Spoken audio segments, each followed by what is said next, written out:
आज तो वसूली करके ही जाऊंगा। घनश्याम, अरे ओ घनश्याम। वो तो स्कूल गए हैं। स्कूल गया है। अरे बहाना तो ढंग का बनाती। हाँ लाला, मैं स्कूल ही गया था, फार्म स्कूल, जहाँ किसानों को सिखाई जाती है खेतों में पैदावार बढ़ाने की हर बात, जैसे मिट्टी के हिसाब से सही खाद, बढ़िया बीज और जरूरत के मुताबिक कीटनाशक, ताकि कम लागत में अधिक मुनाफा। ये पकड़ लाला, तेरा हिसाब साफ।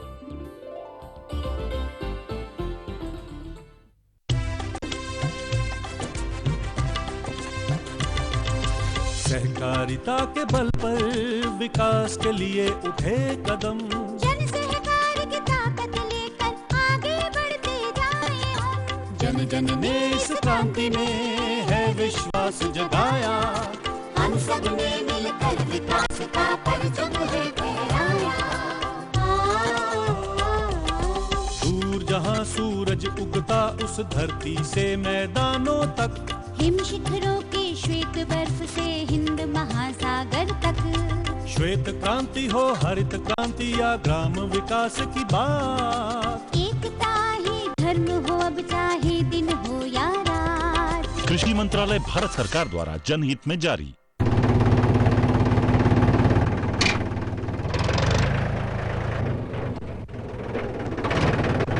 अरे हरकू वाह, बीज, कीटनाशक और आज खाद भी।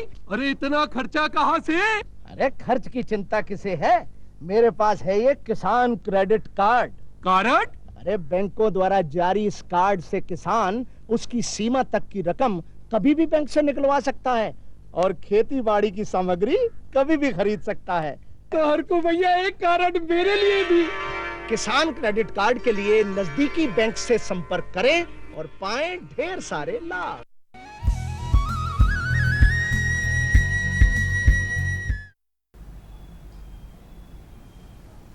कृषि दर्शन के देखैया जम्मो संगवारी हो, राम राम जय जोहार। संगवारी हो हमारे सजीव फोनिन में आप मन के स्वागत है।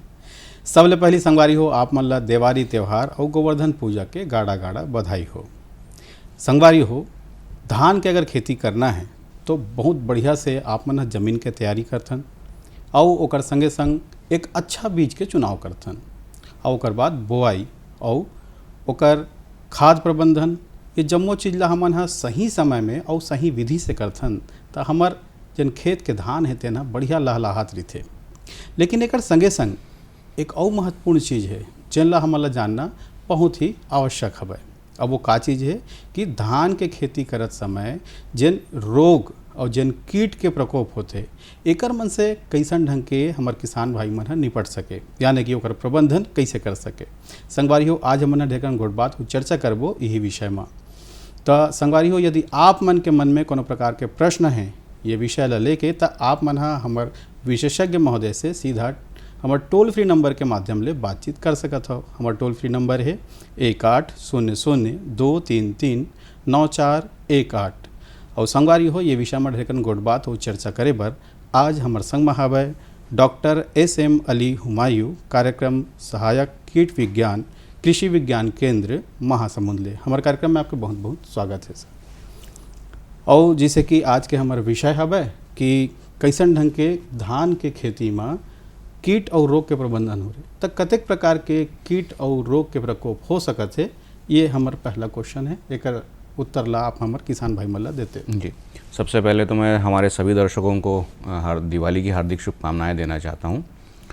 तो जैसा कि आपने प्रश्न किया कि धान में लगने वाले प्रमुख कीट और रोग जो हैं, तो छत्तीसगढ़ के परिवेश में जिस तरह से छत्तीसगढ़ का वातावरण है और यहाँ पे मौसम रहता है, तो उस हिसाब से जो है जो आर्थिक क्षति पहुँचाने वाले कीट हैं, वैसे तो धान में बहुत प्रकार के 40 से ऊपर प्रकार के जो हैं कीट पाए जाते हैं, लेकिन वो आर्थिक क्षति नहीं पहुँचाते हैं। किसान भाई अनावश्यक कई बार भयभीत हो जाते हैं कुछ चीज़ों को देख करके।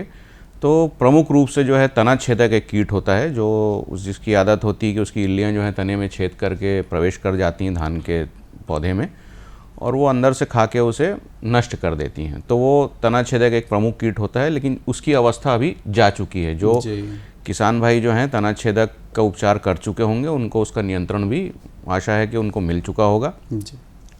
उसके बाद जो तना छेदक की अवस्था के बाद एक प्रमुख कीट आता है जिसे हम भूरा माहू के नाम से जानते हैं। किसान भाई जो हैं उससे अच्छी तरह से भली भांति परिचित हैं।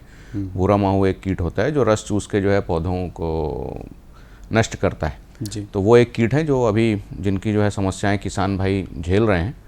उसके अलावा एक panicle might, rice panicle might, जिसे आम भाषा में किसान भाई जो है मकड़ी के नाम से जानते हैं, तो वो एक कीट नहीं कहना चाहिए, वो कीट प्रजाति में नहीं आता है, लेकिन फिर भी जो वो हम उसे समझाने के लिए कीट कह देते हैं। तो वो जो मकड़ी है वो अभी बहुत हानि पहुंचा रही है।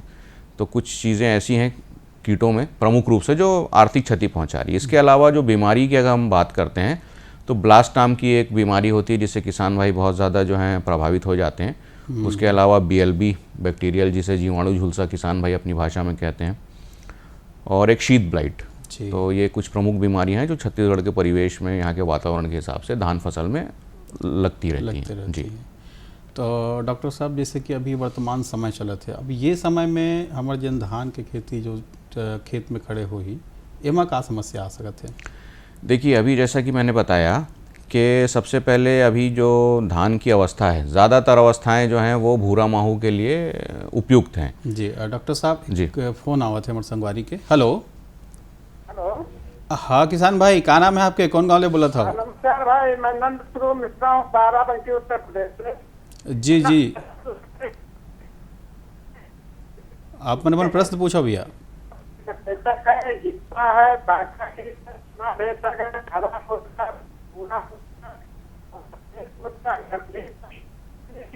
ऐसे बता है जो अवस्था में नुकसान करते हैं, कुछ नुकसान करते हैं, कुछ वृद्धावस्था में, कुछ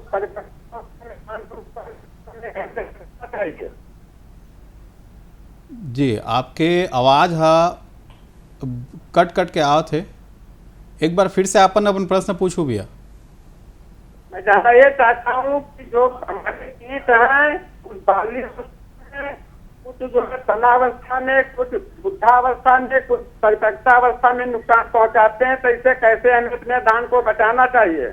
जी जी जी, धान के अलग अलग अवस्था में जैसे प्रॉब्लम समस्या आवत हवे तो वो कैसे ढंग के बताना चाहिए? देखिए, जैसा कि इन्होंने प्रश्न कहा, इनकी आवाज़ जो है ठीक से आ नहीं रही थी, फिर भी हमने जिस तरह से समझा कि अलग अलग कीट जो हैं अलग अलग अवस्थाओं में हानि पहुंचाते हैं। कोई कंसा अवस्था में आता है, कोई जो है बाली अवस्था में आता है। तो देखिए, आपको सबसे पहले जो है हमारी सलाह ये रहेगी कि आप हर अवस्था में सतत निगरानी करें, क्योंकि एक किसान का काम, सबसे ज़्यादा आवश्यक काम ये होता है कि वह अपनी लगाई हुई फसल की जो है निगरानी करें। निगरानी ऐसा करना है कि बैठ के वहाँ निगरानी नहीं करना है, आप 2 दिन 3 दिन की आड़ में जो है आप मेड़ों पे चलते जाएं और अपनी धान की फसल को देखते रहें कि कौन सा कीड़ा मुझे या कौन सी बीमारी किसी पौधे पे दिख रही है। कभी ऐसा होता है कि कोई किसी कीड़े के अंडे, जैसे तना छेदक के अंडे ऊपर में रहते हैं, पत्ती के ऊपर में रहते हैं, वो आसानी से देखे जा सकते हैं। अगर आपको अंडा दिखता है तो आप अंडे को निकाल के नष्ट कर दें। कभी कोई इल्ली दिखती है तो आप उस इल्ली को निकाल के नष्ट कर दें। कभी ऐसा होता है कोई बीमारी आपको एक पौधे में दिखती, क्योंकि कोई भी बीमारी, कोई भी कीड़ा 1-2 पौधे 10 पौधे से शुरू होता है, एक साथ जो है उसका प्रकोप नहीं होता। तो हर अवस्था में निगरानी आपके लिए अति आवश्यक है। आप अपने खेत के पास जो लाइट जलती रहती है, बल्ब जलता रहता है, उसको आप हर एक रात को जो है जलाने के बाद सुबह आप उसका अध्ययन करिए कि उसमें कौन से कीड़े दिख रहे हैं। तो जो प्रकाश की तरफ आकर्षित होने वाले कीड़े हैं वो आकर्षित होते हैं, वो समझ में आ जाते हैं कि वो कितनी मात्रा में है। अभी आपको मान लीजिए 1-2 दिख रहा है तो आप ये समझिए कि ये आ चुके हैं, आना शुरू हो गया है, तो आप जो है उसका प्रबंधन के लिए तैयार रहें। लेकिन उसके लिए आपको उपचार करने की ज़रूरत नहीं है। फिर उसके बाद अगर मात्रा बढ़ती जाती है प्रकाश की तरफ, कीड़ों की मात्रा, जब रात को आप लाइट जलाते हैं, सुबह देखते हैं, तो फिर आपको समझना चाहिए कि अब ये कीड़े बढ़ रहे हैं, प्रकोप बढ़ रहे हैं और वो आप ही के खेत से यहाँ लाइट तक आ रहे हैं। तो इस तरह से निगरानी आप करेंगे तो आप बिल्कुल जो है हर कीट और हर बीमारी के उपचार के लिए आप तत्पर रहेंगे, तैयार रहेंगे। बिल्कुल। डॉक्टर साहब, और एक फोन आवत है। हेलो हेलो हेलो, हाँ जी किसान भाई, क्या नाम है आपके, कौन गाँव ले बोला था? मैं भगत राम पटेल बोला था भैया, गुटकू बिलासपुर छत्तीसगढ़ ले। दीपावली की हार्दिक शुभकामना। आवाज के कार्यक्रम में आप लोग डॉक्टर साहब जी मन राम राम जय जोहार जाते। नमस्कार भैया, जय जोहार। हम नहीं जानना चाहते हैं कि इस समय अब धान जिन है कुछ छटका से कुछ छटक गए, ये माहो और जो लाल मकड़ी है एकर प्रकोप ज्यादा दिखत है, तो एकरे बारे में कोई अच्छा सा दवा के बतावा जेकर से हम माहो और लाल बकड़ी से अपन धान के रक्षा कर सकी डॉक्टर साहब। जी, आपको भी दिवाली की बहुत बहुत शुभकामनाएं। देखिए, भूरा माहू और मकड़ी आपके दो अलग अलग प्रश्न हैं, दोनों का नियंत्रण जो है अलग प्रकार से होगा। तो भूरा माहू के लिए तो आप भली भांति परिचित हैं, भूरा माहू को आप लोग पहचानते भी हैं किस तरह से भूरा माहू दिखता है, तो उसके लिए दवाएं जो हैं आप उपयोग में ला सकते हैं। आप भूरा माहू के प्रबंधन के लिए आप ब्यूप्रोफेजिन नाम की दवा आती है, उसका इस्तेमाल कर सकते हैं 350 ml प्रति एकड़ के हिसाब से। डाइनोटेफ्यूरॉन करके एक दवा आती है, आप उसका इस्तेमाल कर सकते हैं 200 ml प्रति एकड़ के हिसाब से। लेकिन जो मकड़ी की आप बात कर रहे हैं, ये मकड़ी आँखों से नहीं दिखती। किसान भाई कई बार जो है भ्रमित हो जाते हैं कि वो दूसरी मकड़ियों को देख करके जी दूसरी मकड़ियों को देख करके जो है वो भ्रमित हो जाते हैं कि ये वो मकड़ी है जो आपके पौधे को नुकसान पहुंचा रही है। लेकिन जो मकड़ी एक्चुअल में नुकसान पहुंचाती है वो आँखों से नहीं दिखती है। आँखों से दिखने वाली मकड़ी जो रहती है वो दूसरे प्रकार की मकड़ी होती है। तो इसके लिए किसान भाई क्या कर सकते हैं कि आप जो है निगरानी ये रखिए कि आपके जो पौधा है उसकी पत्तियों को देखते रहें। अगर उसमें हल्का सा भी भूरा रंग दिखता है, भूरा रंग मतलब जैसे कांसे का रंग होता है वैसा, या हल्का कत्थे का रंग एकदम हल्का होता है, उस तरह का अगर आपको जो है पौधे में पत्तियों में अगर रंग दिखता है तो आप थोड़ा सा अलर्ट हो जाइए कि हो सकता है कि मकड़ी का प्रकोप है। और अगर पिछले साल उस मकड़ी ने प्रकोप किया है तो आप ये मान के चलिए कि इस साल भी वो मकड़ी का प्रकोप आपकी फसल में ज़रूर होगा। तो उसके लिए जो दवाएं आती हैं वो भूरा माहू की दवाओं से बिल्कुल अलग होती हैं। वो मकड़ी को डालने की दवा, क्योंकि मकड़ी कीट नहीं होती तो उसके लिए अलग दवाएं बनती हैं। तो हेक्सीथियाजॉक्स नाम की एक दवा आती है जिसको आप जो है 200 ग्राम प्रति एकड़ के हिसाब से इस्तेमाल कर सकते हैं। अबामेक्टिन नामक एक दवा आती है 1.9% की, उसको जो है आप 150 ग्राम के हिसाब से आप इस्तेमाल कर सकते हैं। इटॉक्साजोल नामक एक दवा आती है 10% का, उसको भी जो है आप 200 ml प्रति एकड़ के हिसाब से इस्तेमाल कर सकते हैं। और साथ में ध्यान ये रखें कि मकड़ी जहाँ पे रस चूसती है वहाँ पे एक घाव पैदा करती है। तो घाव जहाँ पे पैदा होता है वहाँ पे बीमारियाँ भी पनपने लगती हैं। तो हमेशा मकड़ी नाशी के साथ साथ एक रोग के लिए दवा आपको डालना ज़रूरी है। तो प्रोपिकोनाजोल नामक दवा है 200 ml प्रति एकड़ के हिसाब से, उसको मिला करके आप स्प्रे करें तो मकड़ी पे भी नियंत्रण हो जाएगा, साथ में वो बीमारी जो उसकी वजह से उत्पन्न होती है उसमें भी उसका नियंत्रण आपको मिल सकता है। बिल्कुल, बहुत सुघर बात बताया डॉक्टर साहब। एक और फोन आवत है हमारे पास में। हेलो हेलो, हाँ किसान भाई, क्या नाम है आपके? हाँ सर जी, मैं नमस्कार। नर्मदा धाम ग्राम सुरसुली पोस्ट नांदा जिला वालों से कैलाश यादव बोल रहा हूँ सर जी। जी कैलाश भाई, आप मैंने अपन प्रश्न पूछो भैया। ये सर जी क्या है कि हम जैसे धान लबोथन तो 1-2 महीना से रंग के बीमारी हो जाते, तो के प्रकार के धान में बीमारी होते है, बचाव के लिए हम अल्लाह का उपाय करना चाहिए ताकि हम बीमारी से बच सकें? जी, बहुत अच्छा प्रश्न किया आपने। देखिए, धान हो चाहे कोई भी फसल हो, बीमारी से कीटों से बचाव के लिए सबसे पहले आपको उस फसल को खेत में लगाने से पहले जितने भी उपचार करने के तरीके आपको बताए जाते हैं वो सारे के सारे तरीके आपको अपनाने चाहिए। सबसे पहली बात तो आप ये ध्यान में रखिए कि जो उसके पहले जो फसल खेतों में लगी रहती हैं, ज़्यादातर कीट बीमारियां उनके अवशेषों में आप अपनी मृदा में छोड़ के चले जाते हैं। तो गहरी जुताई करना, धूप दिखाना, मिट्टी को पलटना, ये सारी क्रियाएं जो हैं वो पुरानी बीमारी, पुराने कीट जो पिछले साल की फसल में थे उनको नष्ट करने के लिए ही होता है। किसान भाई कई बार उनका ये कहना रहता है कि कहाँ हम इतनी गहरी जुताई करते रहेंगे, हमको समय नहीं मिल पाया। लेकिन आप ये जान के चलिए कि आप उस बीमारी से लदे हुए खेत में आप अपनी नई फसल लगा रहे हैं तो बीमारी और कीट तो आना ही आना है। तो इसीलिए आप जो है खेत का उपचार पहले करें, उसके बाद हम कहते हैं कि आप अपना बीज का उपचार करें, कि बीज उपचार करके खेत में लगाएं, क्योंकि कई बीमारियां बीज जनित होती हैं। कई कीड़े बीजों में उनके अंडे रह जाते हैं, वो आगे चल के जो है आपकी फसल में लगते हैं। तो हम बीज उपचार कर लें, खेतों की अच्छी तैयारी कर लें, और फिर फसलों को लगाने का तरीका जो है ये बहुत महत्वपूर्ण है। आप लोगों को ये भी ध्यान देना चाहिए। जनरली किसान भाइयों की सोच ये रहती है कि जितना ज़्यादा पौधा रहेगा उतना ज़्यादा जो है मुझको उपज मिलेगी, फसल हमारी जो है अच्छी होगी। लेकिन ऐसा नहीं होता।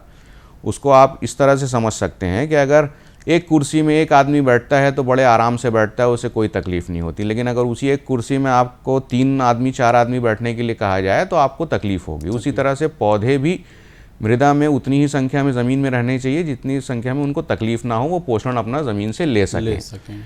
तो इसीलिए पौधों की संख्या भी जितनी निर्धारित बताई जाती है उतनी करें। अगर रोपा लगा रहे हैं किसान भाई धान का, तो 1 स्क्वायर मीटर मतलब 1 मीटर ऐसा 1 मीटर ऐसा और चौरस जो 1 मीटर होता है, उसमें आप ये मान के चलिए कि आपको 36 से 40 पौधे की रोपाई करना है, तो वो बहुत अच्छी उपज आपको देके जाएगी। डॉक्टर साहब बहुत सुखद जानकारी आप दे हो। एक और हमारा किसान भाई के फ़ोन आवा थे। Hello hello hello. हाँ किसान भाई, क्या नाम है आपके, कौन गाँव ले बोला था? बरदुला, सारंगगढ़ जिला बरदुला। जी जी, क्या नाम है आपके? देवलाल चंद्रा। देवलाल जी, आप मन प्रश्न पूछो। सादा बाल के बारे में कुछ जानकारी, क्या दवाई छींचना चाहिए? क्या चीज़, एक बार फिर से बोलो। धान के बाल निकला था वो सादा हो जा रहा है। अच्छा, सादा मतलब सफ़ेद हुआ थे, धान के बाल निकला थे वो सफ़ेद हो जावा थे। हाँ, तो नहीं, किस तरह से सफ़ेद हो रहा है? पोचा पोचा रह के सफ़ेद हो रहा है, दाना ही नहीं है अंदर? दाना नहीं है। कम्बोर्ड अवस्था। अच्छा, देखिए दाना अगर नहीं है और बाली निकल रही है और अंदर से पोचा है, तो उसके लिए कोई कुछ नहीं कर सकता, मतलब उसके लिए कोई दवा वो नहीं है। आप ये ध्यान रखें कि अगली बार आप बीज जो लेना, उसमें जो है ध्यान ये रखिए कि अच्छी कंपनी का, अगर आपने प्राइवेट लेके लगाया तो अच्छी कंपनी का बीज लेके लगाएं, और अगर आपके पास के धान हैं मतलब पुराना बीज है तो आप उस बीज को बदल दीजिए। क्या होता है, और दूसरी चीज़ ये कि अनावश्यक आप जो है टॉनिक जिसे किसान भाई कहते हैं ना, उस टॉनिक का प्रयोग अनावश्यक नहीं करना चाहिए। मतलब ये कि कई बार क्या होता है कि टॉनिक जो होती, जो आम भाषा में मैं कह रहा हूँ, वैसे वो जो है वो माइक्रो न्यूट्रिएंट्स रहते हैं, तो किसान भाइयों के बीच में प्रचलित है टॉनिक के नाम। तो टॉनिक का अनावश्यक प्रयोग नहीं करना चाहिए, क्योंकि वो हमेशा वृद्धि को असर करती है, वृद्धि में कुछ ना कुछ छेड़छाड़ करती है। तो जब ज़रूरत नहीं है और आप उस टॉनिक को देंगे, उस दवा को देंगे, तो वो पौधा जो होता है एक स्टेप आगे बढ़ जाता है। बिल्कुल। तो ज़्यादातर समस्याएं इन्हीं वजहों से आती हैं। तो आप ये, अगर ये चीज़ें आपने की हैं तो आगे आप ध्यान रखें, आपको आगे जो है इस तरह की समस्या नहीं आएगी। सुगर बात ला बताओ डॉक्टर साहब, एक संगे संग जिसे फसल चक्रण के बात करते हैं ना, जिसे खेत में पहली से बीमारी है वो हम हाँ काट डले हैं, ओकर बाद बिना ओकर उपचार करे अगर फिर से फसल बो जाते, तो जैसे कि माहू के बचाव पर बोलते कि बुआई के समय में कोई प्रकार के इलाज करे जाते, वो का इलाज है? देखिए, माहू जो होता है वो धान की फसल अगर नहीं है तो वो मेड़ों में जो घास उगी रहती है, अच्छा, जिसे जानवरों को काट के खिलाया जाता है, उन घासों में वो अपना जीवन चक्र बिताते हैं। अच्छा, तो हम यही कहते हैं कि आप बुआई करने से पहले मेड़ों की साफ सफाई ज़रूर कर लें। अच्छा, क्योंकि मेड़ों में ही बीमारी, जैसे ब्लास्ट नामक एक जो बीमारी होती है धान में, वो भी मेड़ के चारों तरफ जो घास उगी रहती है उसमें पनपती है, फिर वहाँ से फिर धान के खेत में आती है। तो फिर चारों तरफ मेड़ की साफ सफाई करें। पुराने अवशेष जैसे कि धान की कटाई किसान भाई करते हैं तो बहुत ऊपर से करते हैं। हम सलाह देते हैं कि आप जितना मृदा से नीचे से कर सकें, नीचे से नीचे जितना कर सकें आप उतने से करिए, तो आपको जो है उसमें अंडे, जो कीड़ों के कृमि रहती है, वो सारी की सारी उसमें नष्ट हो जाती है। मिट्टी के पलटवार जरूरी है। हाँ, नहीं, मिट्टी को पलटने के साथ साथ क्या होता है कि जब मिट्टी को पलटते हैं तो जो ऊपर की चीज़ अंदर जाती है वो अंदर जाके खाद बन जाती है, सड़ जाती है। हाँ, तो वो पोषण का भी काम करती है। जी डॉक्टर साहब, एक और फोन आवा थे। हेलो जी किसान भाई, क्या नाम है आपके, कौन गाँव ले बोला था? जी मैं वड़ेकरा गाँव ले बोला था, मोर नाम महतर गौड़ है। हाँ जी, आप मन प्रश्न पूछो भैया। हाँ जी, वो धान बाले निकलते मतलब लाल लाल दिखा था, दाना छोटे। अच्छा, धान आपकी लाल लाल दिख रही, मतलब भूरे रंग की दिख रही होगी, तांबे के कलर की, है ना? तो उसके लिए देखिए, मैंने कहा कि वो अगर उस तरह से पौधा दिखाई दे रहा है तो वो संभवतः मकड़ी, जिसे पेनिकल माइट कहा जाता है, उसका प्रकोप है। उसके लिए मैंने दवा बताई है पहले भी, इटॉक्साजोल नामक दवा है, उसका प्रयोग कर सकते हैं। अबामेक्टिन नामक दवा है, उसका प्रयोग कर सकते हैं। हेक्सियाथियाजॉक्स नामक दवा है, उसका प्रयोग कर सकते हैं। और आगे कभी भी आप उस धान का प्रयोग करेंगे, बीज रखते हैं बोने के लिए, तो आप बीज उपचार ज़रूर करें, क्योंकि मकड़ी जो है उसमें बीज में ही पनपती है, उसके अंडे वहीं रहते हैं, छूट जाते हैं, वो आगे चल के जो है आपकी फसल में फिर से उसका प्रकोप दिखता है। तो बीज उपचार ज़रूर करें उसके लिए। अच्छा डॉक्टर साहब, जिसे आप मन बता दो कि अपन पास अगर बीज रखे हुए हैं तो एक ही बीज ला हम के बार वाला चक्र में ला सकते हैं, के बार बना सकते हैं? देखिए, बीज तो है हमारे तरफ से, हम लोगों को सलाह दी जाती है कि आप हर साल नया बीज जो है लें, और फिर भी अगर किसान भाई अपना लोकल बीज रखे रहते हैं तो 3 साल तक के किसान भाई आराम से उस बीज को बुआई कर सकते हैं, उसके बाद उनको बदल देना चाहिए। हाँ, क्योंकि उसमें जो है फिर वो उसकी क्षमता कम होने लगती है, उपज कम आने लगती है, फिर वो रोग प्रतिरोधकता जो है उसकी शक्ति कम हो जाती है। बिल्कुल बिल्कुल। एक और हमारे संगवारी भाई के फोन आवा थे। हेलो। हाँ सर, हेलो, नमस्कार। नमस्कार भाई, क्या नाम है आपके, कौन गाँव बोला था? रमेश कुमार गबेश शक्ति से बोला था। जी जी जी, आप मैंने अपन प्रश्न पूछा भैया। हाँ भैया, वो ये बाल लाल लाल बाल आते मकड़ी के का बोला, लेकिन रुकत नहीं हुआ। आपने उसमें क्या उपचार किया है? क्या डाले हो आप? हम क्या चीज डाले, कौन सा दवाई डाले हो? मेरा नाजर है इनका। हेलो, आप मन अपन डाले दवाई मकड़ी के आप मन कौन से दवाई डाले हो? मकड़ी के दरी से वो कागज नगाटा टाटा के नगाटा वाला। अच्छा, मकड़ी मारे के दवाई ला आप डाले हो? आपने वो फेनपायरॉक्सीमेट नामक दवा जो है वो शायद आपने डाली है। फेनपायरॉक्सीमेट 5% आता है, वो दवा आपने शायद डाली है, लेकिन उसका वो भी बहुत अच्छी दवा है, बहुत अच्छा काम करती है। आपने उसकी मात्रा कितनी डाली है हम नहीं जानते। अगर आपने वो दवा का प्रयोग आप कर चुके हैं तो आप, मैंने जो अभी दूसरी दवाएं बताई हैं, इटॉक्साजोल है, अबामेक्टिन है, हेक्सीथियाजॉक्स है, इसका किसी में से किसी भी एक का प्रयोग करके आप देखिए, नियंत्रण ज़रूर मिलेगा। और आपने जो फेनपायरॉक्सीमेट डाला है वो फेनपायरॉक्सीमेट 300 ml प्रति एकड़ के हिसाब से आपको डालना था। अब वो मात्रा आप ही बता पाएंगे।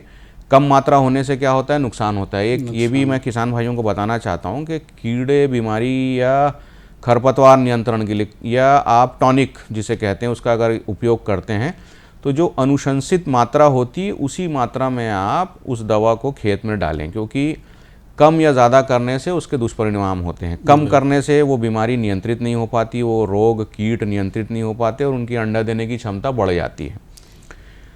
ज़्यादा देने से क्या होता है कि अगली बार आपको उससे ज़्यादा दवा का प्रयोग करना पड़ेगा, तभी वो कीट, वो रोग जो है आप नियंत्रित कर सकते हैं। जी जी जी। तो अनुशंसित मात्रा का ही प्रयोग करें।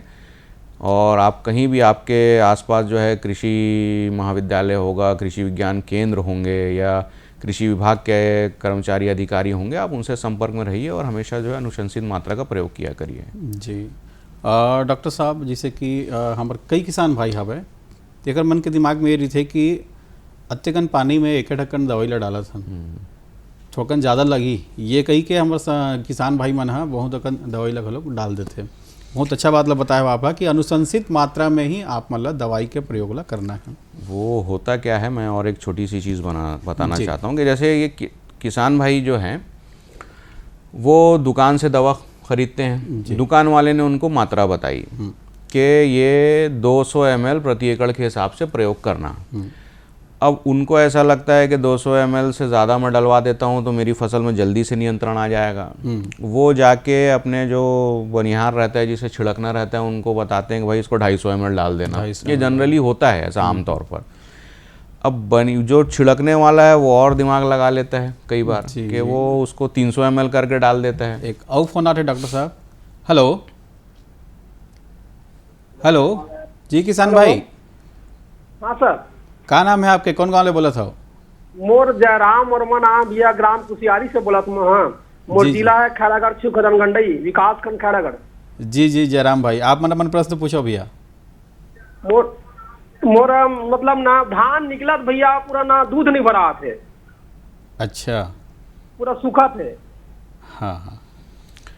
तो आप जो है, मैंने जो बताया ना कि ये समस्या मकड़ी की वजह से आती है। अभी किसान भाई जो हैं उससे बहुत प्रभावित हैं और मकड़ी जो है, जो पैनिकल माइट है, वो आने वाला बहुत बड़ा मतलब समस्या का एक कारण बनने वाला है। भूरा माहू, तना छेदक तो अपनी जगह रह जाएंगे, क्योंकि ये अदृश्य है, ये आँखों से नहीं दिखती, ये आँखों से दिखती ही नहीं। किसान भाइयों को भ्रम है कि ये आँखों से दिखती है। कई बार ऐसा वो कहते हैं कि हम मोबाइल में देखते हैं तो चलती हुई दिखती है, वो ऐसा नहीं दिखती। वो इतनी छोटी, इतनी सूक्ष्म है कि वो आँखों से नहीं दिखती। उसे देखने के लिए 20x का लेंस लगाना पड़ता है। 20x का लेंस मतलब हमारी आँखों को 20 गुना और ज़्यादा शक्तिशाली करना पड़ता है, तब वो हमको चलते हुए दिख जाती है। तो वो अगर आपके धान के फसल में लग गई है तो वो पूरा रस चूस लेती है और वो बहुत भारी मात्रा में रहती हैं। तो आप बीज उपचार करिए अगले साल, और अगर आपके खेत में वो ज़्यादा नहीं है तो आप दवा का प्रयोग करें, तो जो दूसरी जगह पे वो मकड़ियाँ नहीं हैं वो आप उसका बचाव कर सकते हैं। जी, बहुत सुगर गोट बात और चर्चा हुई से डॉक्टर साहब, बहुत सुगर जानकारी आप हमारे किसान भाई मतलब दे हो, एक बार आपका बहुत बहुत धन्यवाद। धन्यवाद। संगवारी हो, आप मन देखे सुने कि अगर आप मतलब धान के खेती करना है तो ओकर रोग प्रबंधन और कीट प्रबंधन कैसे ढंग के करना है, ये जम्मो गोट बात ला आप मन जाने हो। अगले अंक में फिर आबो, तब तक बर जय जोहार।